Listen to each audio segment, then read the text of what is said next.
Hello, welcome back to the Novelist. So this looks like a cheerful chapter.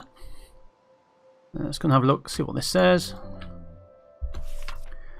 Dan, big news, got a call from Bracket Books in Eugene and they want you to do a reading from Windsong. Maybe even some Q&A, some book signings, all that good stuff. I think you should do it. In fact, I'm going to be pretty pissed if you don't. Bracket is a big outlet, so if this goes well, orders for the new book will definitely go up. Okay. So I think we know what Dan's thing for this chapter is going to be. Mark the 21st of this month on your calendars for one day only. Watch the world famous Fighter 5 as they scream across the sky. Okay, I can hear somebody. Oh, let's read that. Anne, I just got off the phone with Mom. She told me about Grandma Joe. I know we expected it sooner rather than later, but this is hitting me so much harder than when Granddad died last year. Do you remember going to Grandma Joe's house after school on Wednesdays and playing until Mom got off work? How Grandma Joe always had a surprise for us, even if it was just cookies in the oven. She'd always time it so the whole house would smell like them when we got there. I hope the minister captures those little moments because they don't seem as little now. I wish the circumstances were different, but it will still be good to see you at the funeral. What am I saying? You probably won't even get this until after the funeral. I guess I just needed to write anyway. Love, Linda. That's certainly cheerful. You saw that, right? Oh dear. Oh dear. That light wasn't on.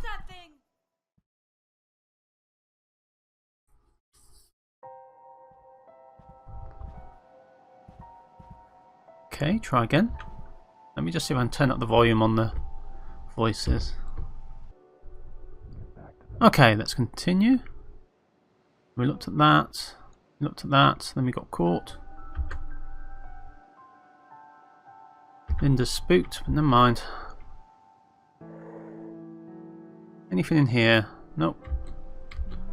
That's off.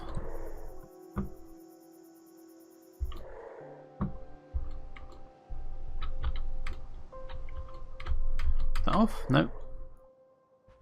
Okay. So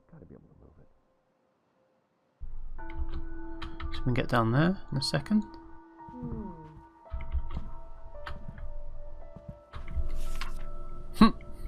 Okay. Let's have a look around upstairs.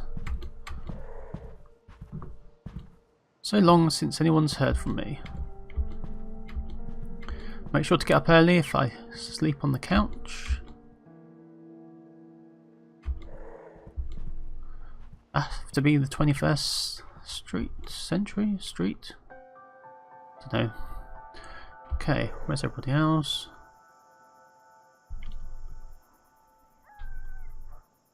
Okay, nothing in there.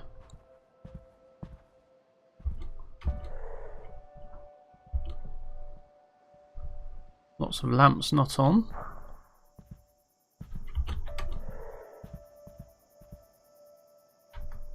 What's this? Oh no.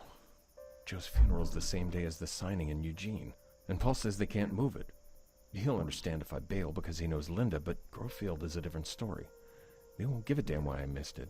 They'll just get a memo and put it in a spreadsheet somewhere and write me off just a little bit more. And it's not just the timing. If I do the reading, I've got to get that chapter in shape. It's not even remotely ready for anyone to see it. Can't worry about what Paul says. He's my agent. He's supposed to stroke me. And what about Tommy? Oh, that's awkward. Okay, can we read that? Read that? Nope. Okay, so we're looking here.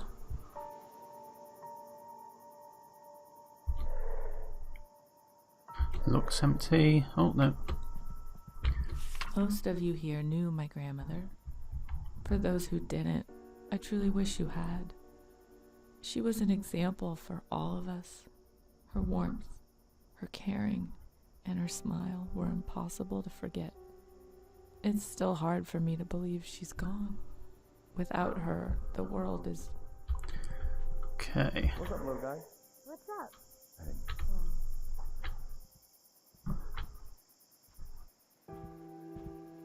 Oops. Meow. Not a cheerful game, on the whole. Right, I think we need to find people. He made me an official Knight of the Pillar Fort. What an honour. I think we've done that before.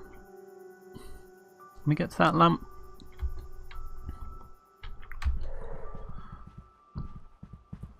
Okay, office, bedroom. We went in Tommy's room.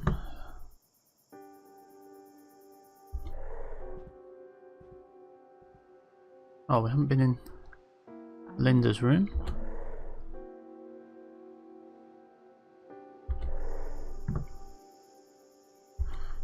Keep it together for Tommy. Yeah. Anything else? She knew I loved her.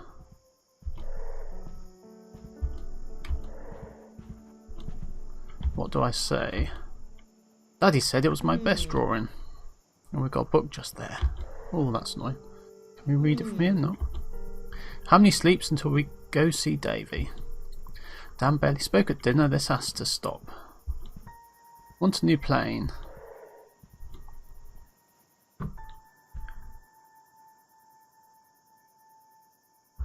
Okay.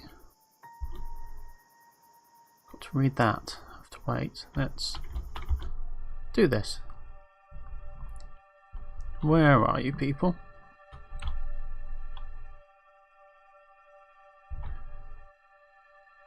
Okay, Linda. Stared at a blank canvas again today. Got a few strokes in, but I don't like any of them and I'll probably paint over them tomorrow. It's so frustrating going into that room every day and trying to keep working. It's easy to get out of the house for errands or go for a hike, but none of that helps the work as much as being around other artists. I'm not gonna give up. Maybe I can use this feeling in my new piece. Definitely. I'll try that out tomorrow. Okay. I think we'll go with Linda's main thing this time. Okay, where is she? Perhaps we're just going to have to make Tommy a bit unhappy.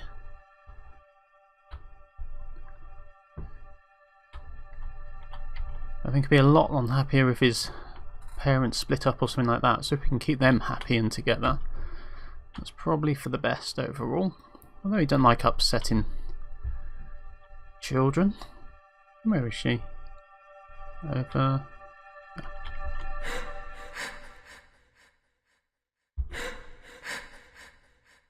Okay.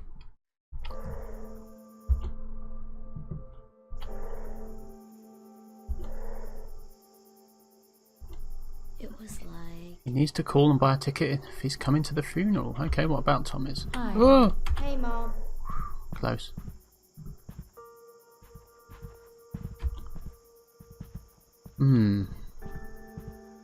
Okay, go upstairs. Let me read this. I walked out to the bluff to remember Grandma Joe and say goodbye. And on the way back, I started thinking about what it really means to have a family, to make that your focus. She seemed to take such joy in being surrounded by her family, providing for them, taking care of them. I hope I never took that for granted. When I got back to the house, a question hit me that I can't get out of my head. What will Tommy think about Dan and me when he gets older? And what if Tommy has kids of his own? I can't even begin to think of myself as a grandmother. I haven't even been a mother for that long, and I'm still feeling my way through what it means to be a good one. At least I'll always have an example. I miss you, Grandma Joe, and I'll never forget you. I promise. Okay, let's get out of the way quick.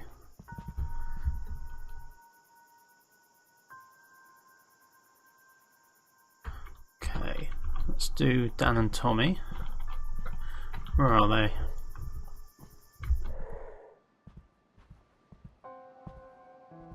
Was that Linda? I think it was. Didn't mean to go there. Right, there's Dan.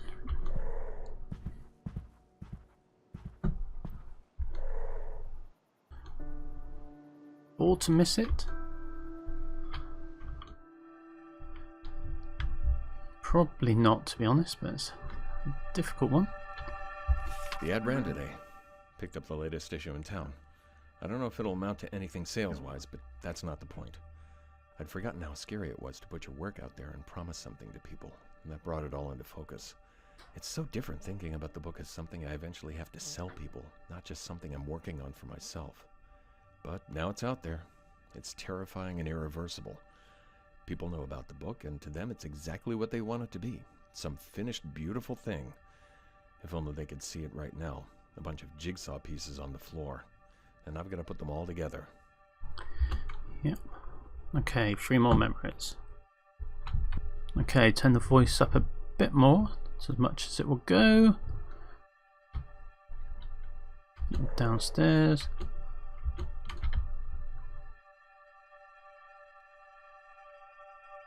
Just be here for me. Just be here for me. Oh dear. Just be here for me. Is that just one memory? Lynn, I'm so sorry. Tell me what I can do.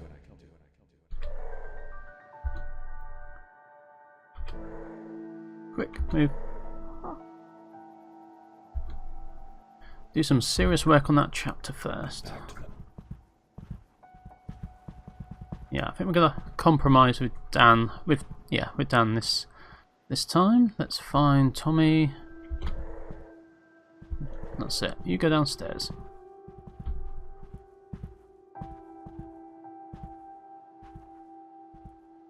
Where's Linda? Is she in here? Group. That's a bit close. Okay.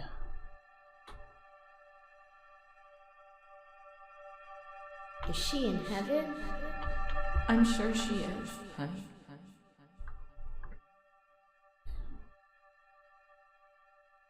It's so sad. Alright, stand upstairs. Or whatever memories there may be.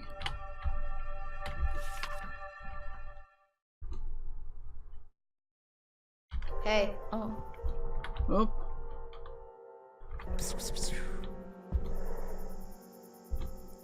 The magazine says there are going to be tons of planes. Here we Okay. go.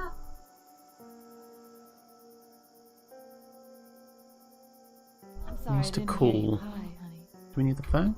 Oh.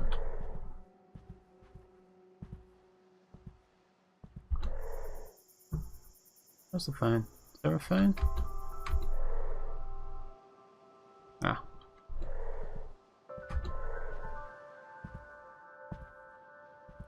Come on down, out of the way. Where's he going? Okay, what's this? Call Paul first thing tomorrow morning. Any possible way to move it? Is this thing announced yet? Okay. Selecting the phone will choose Linda's resolution. Yep.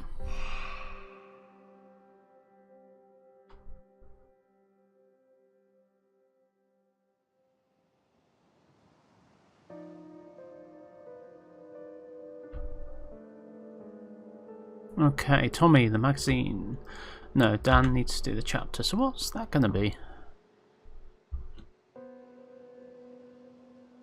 What's this glowy thing? Is that the magazine? Diary of K. Williams. I cannot say I feel better than I did upon arriving, for Jay is still gone, but I do feel a change. Some glimmer of a path is taking form in my mind. I cannot describe it other than a narrowing of thought. Perhaps time alone is to be thanked.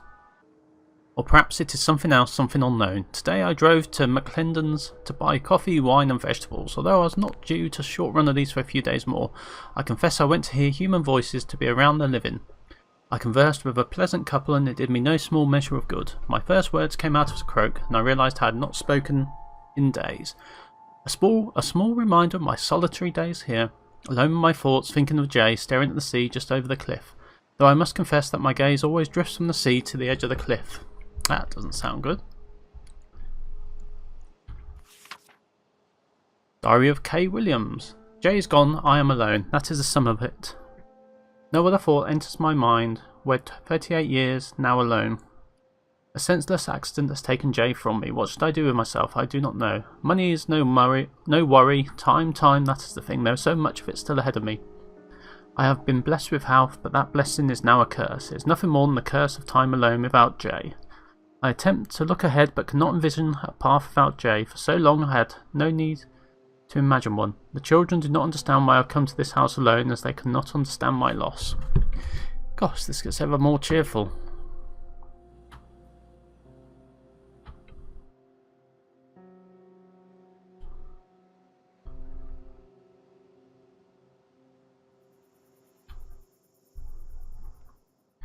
These sort of ghost writings. Let's... Okay. Look in Dan's office.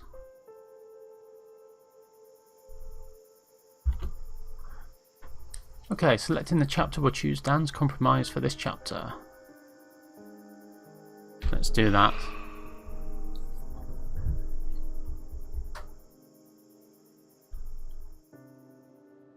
And let's finish off and see what happens.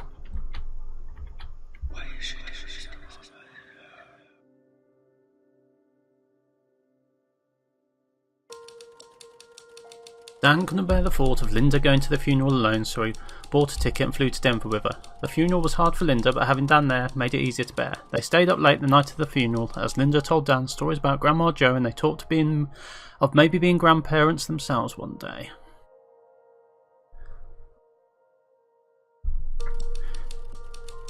Dan talked Paul into a compromise. He would work on the chapter and send it to Paul as soon as he could. Then Paul would try to talk Brackett into including an excerpt in their quarterly in-store preview. It wouldn't have the same impact as a personal appearance, but would still build some awareness. And Tommy's sad. Now, when Dan told Tommy they wouldn't be able to go to the show, Tommy had a crying fit and tried to tear up the magazine. It worried his parents. He hadn't thrown a fit like that for almost a year. It was exactly the kind of thing they hoped to avoid by spending the summer in such a quiet, peaceful place. So that again sort of suggests it's a vacation of some sort, rather than a permanent house, but never mind. As July came to an end, the Kaplins' lives had developed a pattern.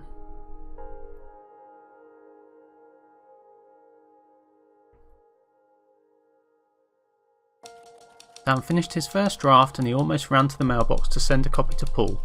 He knew it was good and he wanted to show his agent that he was close to something great. If he could just keep it together a little longer, he would have a book he was proud of. Hooray!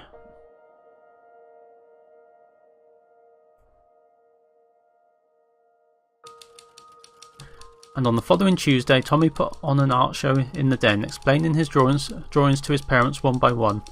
Dan made sure to ask questions and engage his son, who was more than happy to elaborate on his artistic intent. Dan and Linda clapped for each drawing, and by the end of the show, Tommy was beaming. Well done, that seems to have worked out pretty well then. Dan and Linda had made reservations for a weekend at a bed and breakfast, but they both privately want to cancel it. As had become their pattern, neither one of them spoke up, so they went anyway. It was miserable as they both feared. Without anyone else around to distract them. Blah, blah, blah, blah, blah. It's too quick. Stop. They still had a month left, but Dan's chances to change the course of the summer were growing through. Okay, so we're nearly finished then. I so hope it's a happy ending. So, looks like the end of the chapter, so thank you for watching, and I'll see you again next time.